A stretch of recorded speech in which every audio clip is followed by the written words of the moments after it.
അത്യുന്നതനായ ദൈവത്തിന്റെ നാമം മഹത്വപ്പെടുമാറാകട്ടെ.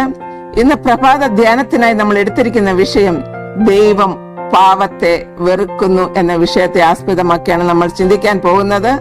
ആധാരവാക്യമായി എടുത്തിരിക്കുന്നത് കൊലോസ്യരുടെ ലേഖനം 1-ാം അധ്യായം 21-22 ഈ വാക്യങ്ങളാണ്. അത് ഇപ്രകാരം പറയുന്നു: മുമ്പേ ദുഷ്പ്രവർത്തികളാൽ മനസ്സുകൊണ്ട് അകന്നവരും ശത്രുക്കളുമായിരുന്ന നിങ്ങളെ അവന്റെ മുമ്പിൽ വിശുദ്ധരും നിഷ്കളങ്കരും കുറ്റമില്ലാത്തവരുമായി നിർത്തേണ്ടതിന് അവൻ ഇപ്പോൾ തന്റെ ജഡശരീരത്തിൽ തന്റെ മരണത്താൽ നിരപ്പിച്ചു. പ്രിയപ്പെട്ട ദൈവങ്ങൾ, ഇതിന്റെ അർത്ഥം നിങ്ങൾക്ക് മനസ്സിലായി എന്ന് എനിക്കറിയാം. എങ്കിലും ഒരിക്കൽ കൂടെ പറയാൻ ആഗ്രഹിക്കുകയാണ്. ഞാനും നിങ്ങളും ഈ ഭൂമിയിലുള്ള മനുഷ്യരൊക്കെയും ദുഷ്പ്രവർത്തികൾ കൊണ്ട് മനസ്സുകൊണ്ട് ദൈവത്തോട് അകന്ന ദൈവത്തിന്റെ ശത്രുക്കളായി തീർന്ന പ്രിയപ്പെട്ടവരാണ്.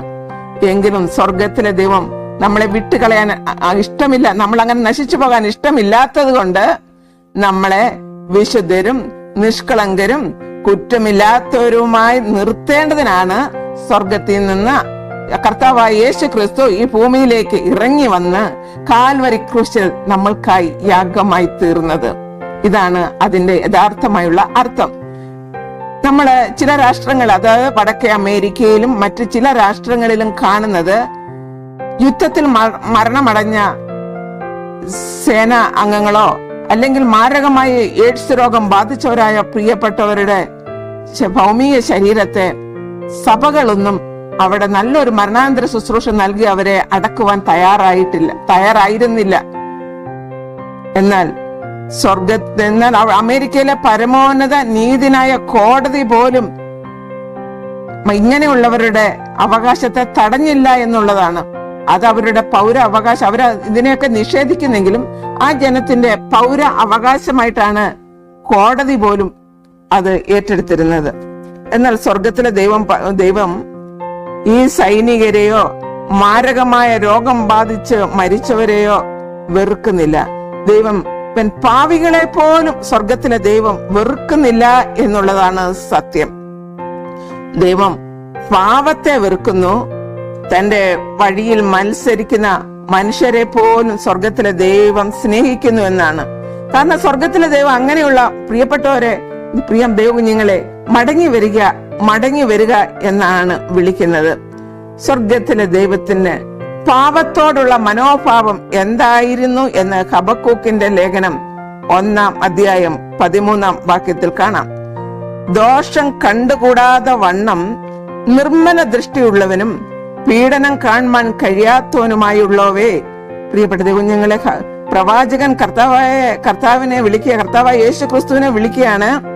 ദോഷം കണ്ടുകൂടാതെ വണ്ണം നിർമ്മല ദൃഷ്ടിയുള്ളവൻ, അതുപോലെ പീഡനം കാണാൻ കഴിയാത്തവനുമായുള്ളവേ. സ്വർഗത്തിലെ ദൈവത്തിന് പാവത്തോടുള്ള തന്റെ മനോഭാവം ഇതായിരുന്നു. ദൈവത്തെ നിരസിക്കുന്നത് അവനെ ക്രോധത്തിന് പ്രേരിപ്പിക്കുന്നു. സ്വർഗത്തിലെ ദൈവത്തിന് ഏറ്റവും പാവത്തെ സ്നേഹിച്ച് ഒരിക്കലും പാവത്തെ വിട്ടുകളയാൻ ഈ മനുഷ്യന് ഇഷ്ടമില്ലാത്തതാണ് ദൈവത്തിന് സഹിക്കാൻ കഴിയാത്ത കാര്യം. എന്നാൽ ദൈവം പാവത്തെ വെറുക്കുന്നു.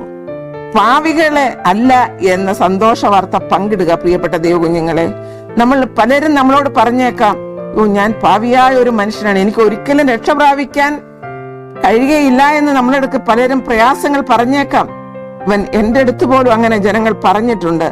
അവരോട് നമ്മൾ പറയുക, പ്രിയ പൈതലേ, നിന്നെ ദൈവം സ്നേഹിക്കുന്നു, നീ മടങ്ങി വരിക. സ്വർഗത്തിലെ ദൈവം പാവത്തെ വെറുക്കുന്നു, നിന്റെ പാവ സ്വഭാവം വിട്ടുകളക എന്ന് നമ്മൾ അങ്ങനെയുള്ളവരോട് പറഞ്ഞ് അവരെ പ്രോത്സാഹിപ്പിക്കുക. അവരെ നിരാശയിലേക്ക് നമ്മൾ ഒരിക്കലും തള്ളിക്കളയരുത്.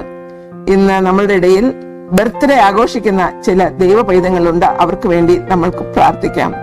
ഒന്നാമതായി പ്രാർത്ഥിക്കാനുള്ളത് ദിവ്യ വി രാജ് വെണ്ണിക്കുളം, 2 അനീഷ് വർഗീസ് കലഞ്ഞൂർ, ലീലാമ്മ കണ്ണംപള്ളി, ശൈലജ തോമ്പിക്കണ്ടം. ഈ പ്രിയപ്പെട്ട കുഞ്ഞുങ്ങളുടെ ബർത്ത്ഡേ ആണ്. നമുക്കെല്ലാം എന്നെ ശ്രദ്ധിക്കുന്ന പ്രിയപ്പെട്ട ദൈവകുഞ്ഞുങ്ങൾ, നമ്മളെല്ലാവർക്കും ഒരുമിച്ച് ചേർന്ന് ഈ പ്രിയപ്പെട്ട ദൈവകുഞ്ഞുങ്ങൾക്ക് ഈ പുതുവർഷം ഒരനുഗ്രഹമായി തീരാൻ വേണ്ടി നമുക്ക് പ്രാർത്ഥിക്കാം. അത്യുന്നതനായ സ്വർഗീയ കർത്താവേ, അടിയങ്ങൾ അങ്ങയെ നന്ദിയോടെ സ്തുതിക്കുന്നു. അടിയങ്ങളെ നിഷ്കളങ്കരും പാപമില്ലാത്തവരുമായി സ്വർഗത്തിലെ ദൈവത്തിന്റെ സന്നദ്ധിയിൽ നിർത്തേണ്ടതിന് അടിയങ്ങൾക്ക് വേണ്ടി സ്വർഗം വിട്ടിറങ്ങി വന്ന ദൈവമേ സ്തോത്രം. അടിയങ്ങളെ വിശുദ്ധരായി നിലനിർത്തേണ്ടതിന് അങ്ങ് അടിയങ്ങൾക്ക് വേണ്ടി ജീവനെ തന്ന കൃപകൾക്കായി നന്ദിയോടെ സ്തോത്രം. ഭൂമിയിൽ ആരും തരാത്ത സ്നേഹം, ആരും അടിയങ്ങളെ മാനിക്കാത്തപ്പോഴും സ്വർഗം അടിയങ്ങളെ മാനിച്ച് അങ്ങയുടെ പൈതലാക്കി തീർത്ത വൻ കൃപകൾക്കായി സ്തോത്രം. അടിയങ്ങൾ ഓരോരുത്തരും പാപത്തിന്റെ പടുകുഴിയിൽ വീണ് നഷ്ടപ്പെട്ടു പോകേണ്ടവരായിരുന്നു. എങ്കിലും സ്വർഗത്തിലെ ദൈവം അടിയങ്ങൾക്ക് തന്ന അത്യുന്നത സ്നേഹത്തെ ഓർത്ത് സ്തോത്രം. ഏത് വലിയ കൊടിയ പാവിയെയും സ്നേഹിക്കുന്ന ദൈവമേ നന്ദി സ്തോത്രം. പാപത്തെ വെറുക്കുന്ന ദൈവമേ നന്ദി സ്തോത്രം. ഏതൊരു പാവിയായ കൊടും പാവിക്കും എന്റെ ദൈവത്തിന്റെ അടുക്കിലേക്ക് മടങ്ങി വരുവാനുള്ള അനുഗ്രഹിക്കപ്പെട്ട അവസരം സ്വർഗത്തിലെ ദൈവം നൽകിയിരിക്കൊണ്ട് സ്തോത്രം. ഇന്ന് ഈ പ്രാർത്ഥനയിൽ പങ്കെടുക്കുന്ന പ്രിയപ്പെട്ട ഓരോ കുഞ്ഞുങ്ങളും ആരെങ്കിലും പാപത്തിന്റെ പിടിയിൽ അമർന്നു കഴിയുന്നുവെങ്കിൽ പാപത്തെ വിട്ട് അവരെ സ്നേഹിക്കുന്ന കർത്താവിലേക്ക് മടങ്ങി വരുവാൻ ദൈവത്തിന്റെ ആത്മാവ് പ്രവർത്തിക്കണമേ. ഇന്ന് ബർത്ത്ഡേ ആഘോഷിക്കുന്ന 4 പ്രിയപ്പെട്ട ദൈവ മക്കളെയും അടികൾ അങ്ങയുടെ കരങ്ങളിലേക്ക് ഏൽപ്പിക്കുന്നു.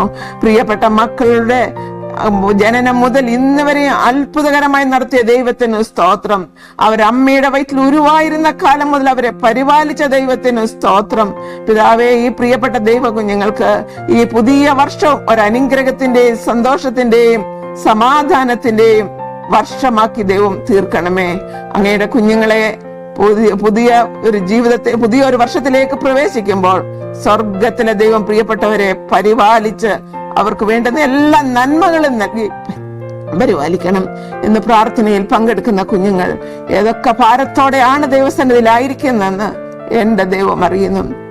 അവരുടെ ഹൃദയത്തെ വായിക്കുന്ന ദൈവം അവരുടെ എല്ലാ പ്രയാസങ്ങൾക്കും വിടുതലയക്കണം. അവരിപ്പോൾ ദൈവസന്നിധിയിൽ അവരുടെ ഹൃദയത്തെ ഏൽപ്പിച്ചു തരുമ്പോൾ സ്വർഗം അവരെ അനുഗ്രഹിക്കണം, ആശീർവദിക്കണം. ഇതിനേക്കാൾ ഉപരിയായി സകല പാവ വഴികളും വിട്ട് സ്വർഗത്തിലെ ദൈവങ്ങളെ ചേർക്കാൻ വേണ്ടി കടന്നു വരുമ്പോൾ ആ രാജ്യം അവകാശമാക്കുവാനും സ്വർഗത്തിലെ ദൈവം സഹായിക്കണം. യേശുവിൻ നാമത്തിൽ യാചിക്കുമ്പോൾ കൃപയോടെ കേൾക്കണമേ. ആമേൻ. സ്തോത്രം. ഇന്ന് എല്ലാ പ്രിയപ്പെട്ട ദൈവ കുഞ്ഞുങ്ങൾക്കും അതിമനോഹരമായ ഒരു ശുഭദിനം നേർന്നുകൊള്ളുന്നു. ദൈവം നിങ്ങളെ എല്ലാവരെയും അനുഗ്രഹിച്ച് ആശീർവദിക്കുമാറാകട്ടെ. ആമേൻ.